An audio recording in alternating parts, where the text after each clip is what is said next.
Pernah gak sih Anda kepikiran gimana ya caranya jadi pribadi yang kokoh di tengah dunia yang terus berubah, tapi di saat yang sama tetap bisa memberi manfaat besar buat orang di sekitar kita? Nah, sebuah hadis yang dianalisis secara mendalam oleh U. Saifuddin ASM ternyata memberikan jawabannya lewat dua perumpamaan yang luar biasa, emas dan lebah. Yuk kita bedah bareng-bareng kearifan di baliknya. Nah, ini dia intinya. Hadis riwayat Imam Ahmad inilah yang jadi pusat dari analisisnya Saifuddin ASM. Rasulullah SAW memberikan kita dua metafora yang kuat banget, emas dan lebah. Sekilas mungkin kelihatannya beda ya, tapi menurut Saifuddin ASM, keduanya ini justru membentuk satu kesatuan karakter unggul yang harus dimiliki seorang mukmin. Oke, kita mulai dari peringatan akhir zaman. Jadi menurut analisis Saifuddin ASM, hadis ini tuh nggak langsung kasih solusi, tapi justru diawali dengan sebuah diagnosis sosial yang bisa dibilang tajam banget.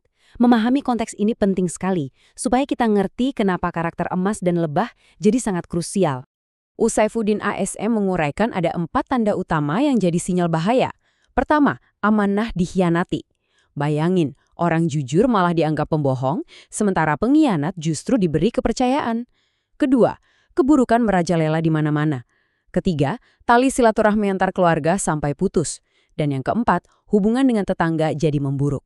Ini bukan sekedar daftar biasa loh, ini adalah peringatan keras tentang betapa rapuhnya fondasi sosial kita. Untuk memahami poin keburukan yang merajalela, Saifuddin ASM dalam risetnya mendalami makna al-fuhshi. Ini tuh definisinya adalah segala sesuatu yang sudah kelewat batas wajar. Bukan cuma perbuatan buruk ya, tapi juga perkataan kotor dan keji yang akhirnya dianggap biasa sama masyarakat. Wah, ini tanda kerusakan yang jelas banget.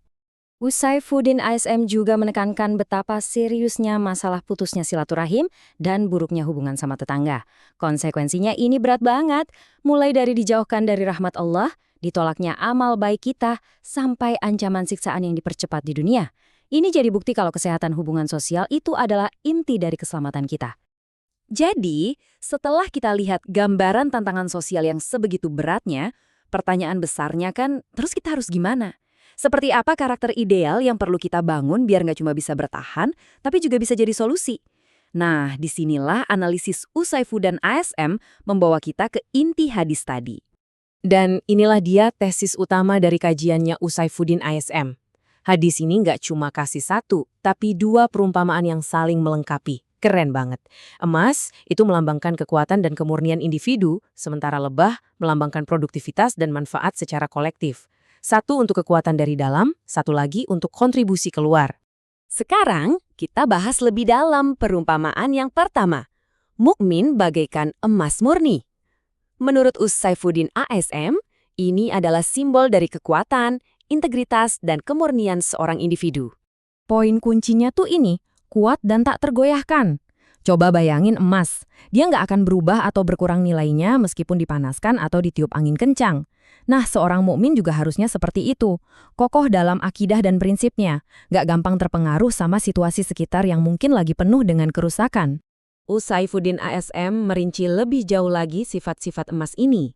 Nilainya tinggi, akidahnya kokoh, dan yang menarik, ia itu nggak mudah diwarnai. Tapi justru sebaliknya, dia yang mewarnai lingkungannya dengan kebaikan. Persis seperti emas yang tetap berkilau meskipun terbenam di lumpur. Seorang mukmin itu harusnya bisa menjaga kemurniannya dan jadi pelopor kebaikan, bahkan ketika berada di lingkungan yang nggak ideal. Tapi ada poin penting nih dari analisis Saifuddin ASM. Kekuatan emas ini bukan berarti kita harus mengasingkan diri. Justru sebaliknya, ujian sejati seorang emas itu adalah ketika dia bergaul dengan masyarakat, sabar menghadapi segala gangguannya, tapi tetap mampu menjaga kemurnian dirinya. Disitulah letak kehebatannya. Oke, kita lanjut ke perumpamaan kedua, mukmin bagaikan koloni lebah. Kalau emas tadi bicara soal kekuatan individu, nah Saifuddin ASM menjelaskan lebah ini sebagai simbol dari manfaat dan harmoni bagi sebuah komunitas. Esensinya simpel, jadi pribadi yang produktif dan bermanfaat. Kehadirannya itu harus selalu membawa kebaikan buat orang lain dan lingkungannya. Setiap tindakan dan hasilnya harus positif, sama persis seperti lebah yang menghasilkan madu yang bisa jadi obat dan menyehatkan. Coba perhatikan deh karakteristik lebah yang diuraikan oleh Saifuddin ASM ini. Luar biasa banget. Lebah itu hanya mengambil yang baik-baik, yaitu sari bunga.